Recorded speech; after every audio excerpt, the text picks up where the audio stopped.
একটা ইবরত, একটা নসিহত। সেটা হলো সে পূর্ববর্তী জামানায় যখন কাজী সাহেবদের যুগ ছিল, ওই সময় একজন জয়ীফ আলেম অসুস্থ। সে আলেম সাহেবের কোনো ছেলের সন্তান ছিল না যে কামাই রোজগার করবে। এখন কাজকাম করতে না পারার কারণে কিছু আর্থিক অসচ্ছলতাও ছিল। তো কাজে ওই আলেম সাহেব চিন্তা করলো যে কী করা যায়, আশুরা শরীফ ভালো খাদ্য খেতে পারলে এক বছর হয়তো কুদ্দুতি ফসলা হইতে পারে। তো ওই এলাকায় যে কাজী সাহেব ছিল, সে কাজী সাহেব ছিল সচ্ছল, মোটামুটি সম্পদশালী।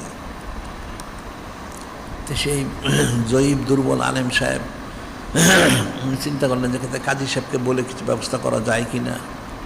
উনি সকালবেলা কাজী সাহেবের কাছে ফজরের সময় বললেন যে এরকম ব্যাপার, আজকে রাত্রে তথা 9 তারিখ 10 তারিখ আসতেছে আশুরা শরীফ, এই রাত্রে ভালো খাদ্য খেলে 1 বছর সচ্ছলতা পাওয়া যায়, তাহলে তো খাবারের ব্যবস্থা করতে হবে, কিন্তু আমার তো কোনো আর্থিক সচ্ছলতা নাই।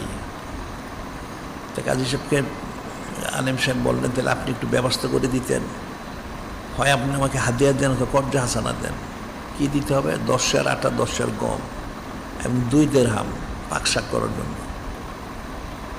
এখন কাজী সাহেব লোকটা আসলে একদিকে বখিল ছিল, একটা ছিল সে একটা আহমক, নাদান। সে প্রথম বললো ঠিক আছে আপনি জোহরের সময় দেখা করেন। এখন সে আলেম সাহেব জোহরের সময় দেখা করলো, কী ব্যবস্থা? এখন বললো যে এখন কোনো ব্যবস্থা হয়নি, আপনি আসরের সময় দেখা করেন। ঠিক আছে, আবার আসরের সময় দেখা করলাম। এখনও সে বললো যে কোনো ব্যবস্থা হয়নি।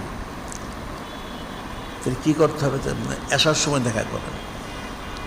এখন আলেম সাহেব এশার সময় দেখা করতে গেলেন, অ্যান্ড সেই বকিল কাজী সাহেব সে বলল যে এখনও কোনো ব্যবস্থা হয়নি। তাহলে এখনও ব্যবস্থা না হলে তাহলে কবে হবে? আজকে রাত্রিতে খেতে হবে। তখন সেই বললো যে এক কাজ করেন, অন্য কোথাও ব্যবস্থা করেন। তো সে জয়ীফ আলেম সাহেব বললেন যে আপনি কী বললেন এটা? আপনি আমাদেরকে সকালে বললেই তো হতো, এখন রাত্রে এশার নামাজ হয়ে গেছে, আমি এখন কোথায় কার কাছে বলবো? এখন সেই কাজী সাহেবটা একটু আহমক ছিল, সে কোনো কথা না বলে তার ঘরের মধ্যে প্রবেশ করেছে, দরজা বন্ধ করে ঘরে প্রবেশ করে গেছে। এখন প্রবেশ করে গেছে, কারণ সে জয়ীফ আলেম সাহেব কী করবেন? এখন সে ব্যক্তি অনেক কষ্টে তার কান্না পাচ্ছিল, সে কাঁদতেছিল। কারণ আলেম সাহেব বলেছিলেন যে আমি তো প্রতিবার আমার পরিবারের কাছে বলে আসতেছি আমি খাবার নিয়ে আসতেছি, কিন্তু আমি একবারও নিয়ে যেতে পারি নাই। জোহর, আসর, এশা এখন হয়ে গেছে, এখন তাহলে কীভাবে কী করব? সে কিন্তু শুনলো না, সে ঘরে প্রবেশ করে গেল। এখন সে আলেম সাহেব কী করবে? কান্নাকাটি করতে করতে বেরিয়ে আসলো। কোথায় কী করা যায় চিন্তা করতে থাকলো। তো ওই কাজী সাহেবের বাড়ির পাশে ছিল একটা খ্রিস্টানের বাড়ি, একটা খ্রিস্টানটা সম্পদশালী। তো তখন ছিল গরমের দিন, খ্রিস্টানটা বাড়ির সামনে তার উঠানের মধ্যে বসেছিল। সে বসে দেখলো যে একজন বয়স্ক লোক কাঁদতে কাঁদতে যাচ্ছে, সামনে রাস্তা। এটা দেখে সে ডাক দিল যে ভাই এদিকে আসেন, কি হয়েছে আপনার? এখন সেই আলেম সাহেব কিন্তু ওই খ্রিস্টানটাকে চিনত, ওনার ইচ্ছা ছিল না, কিন্তু বারবার ডাকার কারণে গেলেন যে কী হয়েছে, তুমি কেন আমাকে ডাকতেছো? কেন আমি ডাকতেছি এই জন্য যে আপনি একজন বয়স্ক লোক রাস্তায় যাচ্ছেন কেঁদে কেঁদে, এটা কেমন হইল, এটা কী কারণ? তিনি বললেন তোমাকে বললে কেউ, তুমি জানতে চিনি তুমি একটা খ্রিস্টান। সে বলছে হ্যাঁ সে একটা খ্রিস্টান। যে কাজী সাহেবের কাছে বললে কিছু হয় না, তোমার কাছে বললে কি হবে? তখন সে বললো যে আপনি আমাকে বলেন দেখি আমি আপনার কোনো খেদমত করতে পারি কি না। তখন ওই আলেম সাহেব বললেন যে আজকে তো রাত্র আশুরা শরীফ, এই রাত্রে তো অনেক ফজিলত, ভালো খাদ্য খেলে 1 বছর সচ্ছলতা পাওয়া যায়। সেই বিষয়টা আমি কাজী সাহেবকে বলেছিলাম যে আমাকে একটা ব্যবস্থা করে দিতে হয়, সে হাদিয়া দিয়ে অথবা কর্জা হাসানা দিয়ে। কী দিতে? 10 সের গম, 10 সের গোস্ত, 10 সের আটা, 10 সের গোস্ত আর 2 দিরহাম। তখন এটা শুনে খ্রিস্টানরা বলল হুজুর আসলে খ্রিস্টানরা তো আশুরা শরীফ পালন করে, আসলে তারা পালন করে এবং আশুরা ফজিলত তারা জানে, এখন তো এই খ্রিস্টানটা বলতেছে, আচ্ছা আমি যদি আপনাকে এটা হাদিয়ে দিয়ে আপনি নেবেন। তা আলেম সাহেব বললো যে তুমি খ্রিস্টান, তোমারটা নেই কী করে? তখন সে বললো যে না, সে খ্রিস্টান হলেও সে কিন্তু নূরে মুজাসসাম হাবিবুল্লাহ হুজুর পাক সাল্লাল্লাহু আলাইহি ওনাকে মহব্বত করে। ওনার আমি সাউনি মনে পড়েছি, আমি ওনাকে মহব্বত করি এবং দিন ইসলামকে আমি পছন্দ করি। তা আপনি যদি নেন আমি আপনাকে হাদিয়া দিব। কিন্তু যে না, তোমার হাদিয়া আমি নিব না। তখন শেষ বললো ঠিক আছে, তাহলে এক কাজ করেন, আপনাকে কর্জা হাসানা দিই, আপনি কর্জা হাসানা নেন। তখন আলেম সাহেব রাজি হয়েছে, ঠিক আছে কর্জা হাসানা দাও। তখন সে খ্রিস্টানটা 10 গোস্ত 10 আটা 2 দেরহাম তো দিল, এরপর সে আরও অতিরিক্ত 20 দেরহাম দিল, যেগুলো আপনাকে দেওয়া হলো। দেওয়ার জন্য আকাশ যখন আলেম সাহেব যখন গ্রহণ করলো, তখন খ্রিস্টান বলতো এটা আমি আপনাকে হাদিয়া দিলাম। এখন তো অপ্রস্তুত, এখন তুমি বললাম আমাকে কর্জা হাসানা, এখন বলো হাদিয়া। আর প্রতি মাসে আমি এটা হাদিয়ে দেবো আপনাকে, আসলে সে সম্মানার্থে। এখন আলেম সাহেব একটু ইতস্ত করতে বলতেন, আপনি নিয়ে যান, আমি তো দিন ইসলাম পছন্দ করি, আপনি আমার জন্য হেদায়েতের দোয়া করবেন। আপনাকে যে হাদিয়া দেওয়া হলো, আপনি আমাকে হেদায়েতের দোয়া করেন। ঠিক আছে।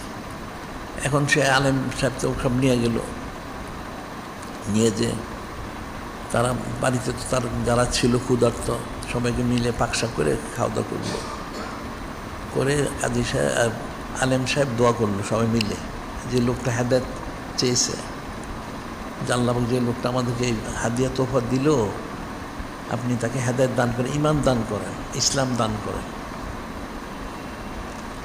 যে দোয়া করে শেষ করে তারা ঘুমাই গেল। এদিকে ওই কাজী সাহেব সেও কিন্তু ঘুমায় রয়েছে রাত্রে। সে একটা স্বপ্নে দেখতে থাকলো, কাজী সাহেব একটা স্বপ্ন দেখতে থাকলো যে সে জান্নাতে গেছে। জান্নাতে সেখানে যে দেখে যে অনেক বড় বালাখানা, অনেক বড় উঁচু লম্বা চওড়া, অনেক, একটা স্বর্ণের দ্বারা তৈরি, একটা রৌপ্যের দ্বারা তৈরি, অনেক বড় বালাখানা। তো সে জিজ্ঞাসা করতেছে যে বালাখানা দুইটা, এত বড় সুন্দর বালাখানা কার এই দুইটা? তখন তাকে বলা হলো বালাখানা তো তোমার, এই দুটো তোমারই ছিল, কিন্তু এখন আর তোমার নাই। এখন ওই খ্রিস্টান জালেম সাহেবকে আসর সাহেবের সম্মানার্থে হাদিয়া দিয়েছে, এটা তার হয়ে গেছে। তুমি যদি সে আলেম সাহেবকে আসরের সম্মানার্থে হাদিয়াটা দিতে, তুমি পেতে, এখন আর তোমার নেই, এটা ওই খ্রিস্টানের হয়ে গেছে। এটা বলা হলো, এটা শুনে সে ভয়ে কাঁপতে কাঁপতে তার ঘুম ভেঙে গেল, সর্বনাশ কী হয়ে গেল। সে উঠে ইস্তেগফার তওবা করলো, ফজরের নামাজ পড়ে একদম সকাল সকাল খ্রিস্টানের বাড়িতে গেল। খ্রিস্টানের বাড়িতে যেয়ে তার কোরআন আনলো। ওই খ্রিস্টান ব্যক্তি কিন্তু এত সকালে ওঠার তার অভ্যাস ছিল না। সে দরজা খুললো, কী ব্যাপার এত সকাল, কে আসলো? খুলে আলেম সাহেব কাজী সাহেবকে দেখে সে তাজ্জুব হয়ে গেল যে কী ব্যাপার কাজী সাহেব, আপনি তো আমার প্রতিবেশী, আমার জন্মের পর থেকে কোনো দিন আপনাকে দেখে নেয় এখানে আসতে, আজকে আপনি আসছেন কী কারণ? সে তো একটু অসুস্থ হয়ে গেছে, সে কোনো কথাবার্তা নেই। বললো তুমি এক কাজ করো, যে কী কাজ করতে হবে? তুমি যে গত রাতে ন্যাক কাজটা করেছো সেটা আমার কাছে বিক্রি করে দেবো, তোমাকে 1 লক্ষ দিরহাম দিব। কোনো শুরু নেই শেষ নেই, সে এটাই বলা শুরু করলো। এখন তো খ্রিস্টান তাজ্জুব হলো, আপনি আমাকে 1 লাখ দিরহাম দিবেন, গতকাল ন্যাক কাজ, কী কাজ করেন? কোনো ন্যাক কাজ করেই নেই, তার তো সে স্মরণেই নেই। তো তুমি যে গতকাল যে ন্যাক কাজটা করেছ সেটা আমার কাছে বিক্রি করে দাও, আমি তোমাকে 1 লক্ষ দিরহাম দিব। সে তো বুঝতেছেন ব্যাপারটা কি।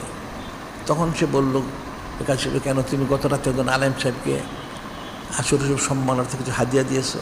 হ্যাঁ। তখন তার মনে হয়েছে হ্যাঁ আমি দিয়েছি, তো এটা আমার কাছে বিক্রি করে দাও, তুমি যে প্রতি মাসে দিবে ওটা আমি দিব। তখন খ্রিস্টান ব্যক্তি বলতেছে যে আমি মাত্র দিচ্ছি 10 গোস্ত 10 আটা, আর আলেম সাহেব 2 দিরহাম চেয়েছিল, আমি আরও 20 দিরহাম অতিরিক্ত দিছি, এখন এই 22 দিরহাম, আপনি আমাকে 1 লক্ষ দিরহাম দিবেন কেন? কি হয়েছে?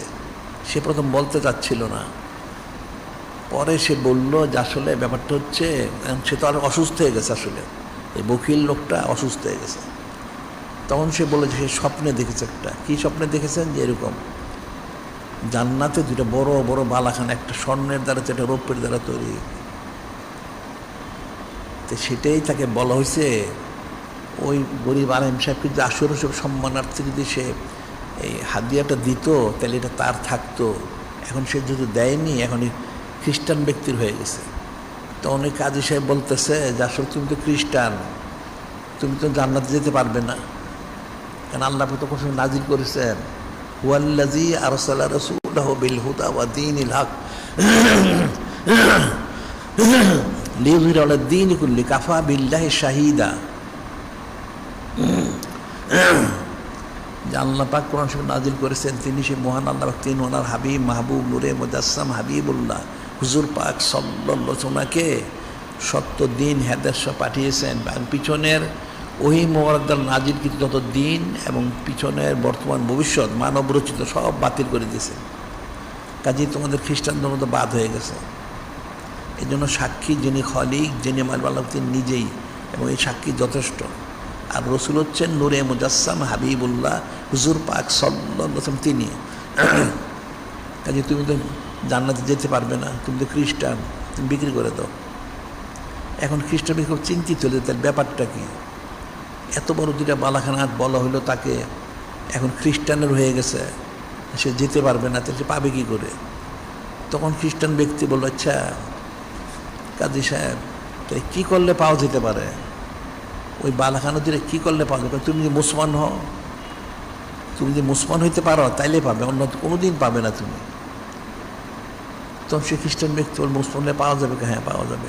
ঠিক আছে, তাহলে আপনি সাক্ষী থাকেন, আমি এখনই কালেমা শরীফ পাঠ করে আশহাদু আল্লা ইলাহা ইল্লাল্লাহ আশহাদু আন্না মুহাম্মাদান আবদুহু ওয়া রাসূলুহু সাল্লাল্লাহু আলাইহি ওয়াসাল্লাম, আমি মুসলমান হয়ে গেলাম। সুবহানাল্লাহ সাল্লাল্লাহু আলাইহি ওয়াসাল্লাম। তখন সে বলতেছে যে কাজে এখন কি পাওয়া যাবে বেহেশত? হ্যাঁ পাওয়া যাবে। তাহলে তো আমি বিক্রি করবো না আপনার কাছে। সে তো আরও অসুস্থ হয়ে গেল, এখন কী করবে? সে অসুস্থ বলে সে বাড়িতে ফিরে গেল। এই খ্রিস্টান ব্যক্তি এই যে আশুরা সম্মান করলে, যে বলা যে হচ্ছে যে আশুরা সম্মান করে, মানে আশুরা মিনাল মুহররম আকরামুল তালাবিল জান্নাহ নাজ্জা মিনান নার, যে আশুরা শরীফকে সম্মান করবে তাকে আল্লাহ পাক সম্মানিত করেন জান্নাত দিয়ে, জাহান্নাম থেকে পানা দিয়ে। এটা কিন্তু বাস্তব প্রতিফলিত হইল এই খ্রিস্টান ব্যক্তির ব্যাপারে। সে আশুরা সম্মান করে আলেম সাহেবকে সে যে হাদিয়া তোফা দিয়েছিল, এই ছেলে কিন্তু সে খ্রিস্টান লোকটা মুসলমান হয়ে গেল। সুবহানাল্লাহ সাল্লাল্লাহু আলাইহি ওয়াসাল্লাম। শুধু মুসলমানই না, তার জন্য দুটো বড় বালাখানাও তৈরি করা হলো। সুবহানাল্লাহ সাল্লাল্লাহু আলাইহি ওয়াসাল্লাম। তাহলে আমভাবে আসলে সে ফজিলতটা কতটুকু, এটা ফিকির করতে হবে। এই জন্য কিতাবে লেখে রহমতে খোদা বাহানা মিজুয়াত, রহমতে খোদা বাহানা মিজুয়াত, দুইটা শব্দ। একটা হলো রহমতে খোদা বাহানা মিজুয়াত, অর্থ আল্লাহ পাক কোনো বান্দাকে রহমত দিতে এটা উসিলা খোঁজেন। আরেকটা হলো রহমতে খোদা বাহা নামি জয়াত, রহমতে খোদা বাহা নামি জয়াত। আল্লাহ কাউকে কোনো নেয়ামত দিতে হইলে তার কত গাড়ি বাড়ি আছে, তার কত সম্পদ আছে, কত কি সে কিছু আছে, এটা আল্লাহ কিন্তু দেখেন না। তার দুনিয়াবি কত মর্যাদা, কত ফজিলত ইত্যাদি ইত্যাদি, কত শান শহর, এগুলো কিন্তু আল্লাহ পাক দেখেন না। আল্লাহ উসিলা দেখেন, উসিলা পেলেই রহমান বর্ষণ করেন। সুবহানাল্লাহ সাল্লাল্লাহু আলাইহি ওয়াসাল্লাম। এখন এই খ্রিস্টান লোকটা এই কাজটা করলো, এই উসিলা আল্লাহ পাক থেকে রহমান বর্ষণ করলেন, সে ইমানদার হয়ে গেল। সুবহানাল্লাহ সাল্লাল্লাহু আলাইহি ওয়াসাল্লাম। আর এই জন্য একটা হাদিসে বলেছেন, আবি যর রাদিয়াল্লাহু আনহু ক্বালা ক্বালা রাসূলুল্লাহ সাল্লাল্লাহু আলাইহি ওয়াসাল্লাম, ওয়ালা তাহকিরান্না মিনাল মারুফি শাইয়া, ওয়ালা তাহকিরান্না মিনাল মারুফি শাইয়া। তোমরা কোনো নেক কাজ কিন্তু ছোট মনে করো না। নূরে মুজাসসাম হাবিবুল্লাহ হুজুর পাক সাল্লাল্লাহু আলাইহি ওয়াসাল্লাম উনি ঈর্ষাদ করেন, তোমরা কোনো নেক কাজকে ছোট মনে করো না। ছোটটা বড় হইতে পারে, বড়টা ছোট হয়ে যেতে পারে। ইবলিস 6 লক্ষ বছর বন্দি করলো মুআল্লিমুল মালাইকা, হযরত ফেরেশতার মুআল্লিম ছিল, তার জিন্দেগি বরবাদ হয়ে গেছে, নাউযুবিল্লাহ। আর ওই যে বনী ইসরাঈলের কথা আমরা বলি, একটা মরদুদ 200 বছরের গুনাহগার, সে একটা বুসা দেশে ব্যস্ত আজীব হয়ে গেল। সুবহানাল্লাহ। ঠিক এই খ্রিস্টান ব্যক্তির অবস্থা তাই হইল। আসলে সম্মান করার কারণে সে তাজিম করলো, সে তার আল্লাহকে ঈমান দান করলেন। সুবহানাল্লাহ সাল্লাল্লাহু আলাইহি ওয়াসাল্লাম। এই জন্য কোনো ন্যাক কাজকে হালকা মনে করতে হয় না, গুরুত্ব দিতে হয়।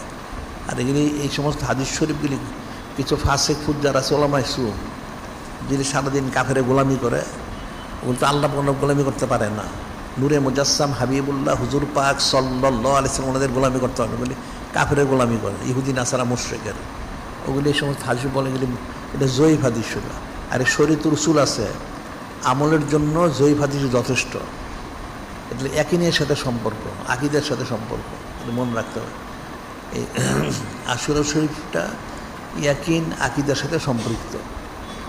এখন এটা হলো তার আমলগুলি। এরপরে